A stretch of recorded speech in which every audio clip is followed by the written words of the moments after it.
Hello guys, back to my challenge Swapan Ghosh. তো বন্ধুরা, এখন যাচ্ছি এয়ারপোর্টে।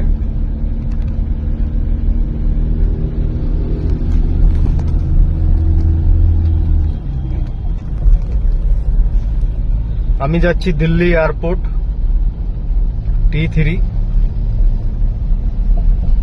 আজকে সানডে, তাও এত ট্রাফিক। ছুটি ছিল, ছুটির দিনেও আজকে ডিউটি। তো সবাইকে আমার তরফ থেকে শুভ সন্ধ্যার অনেক অনেক শুভেচ্ছা ও ভালোবাসা। কেমন আছো বন্ধুরা সবাই, অবশ্যই জানাবো।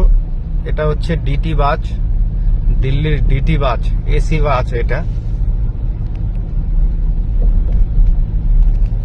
তো ভিডিওটা ভালো লাগলে অবশ্যই বলবে বন্ধুরা, একটু রিস্ক নিয়ে বানালাম।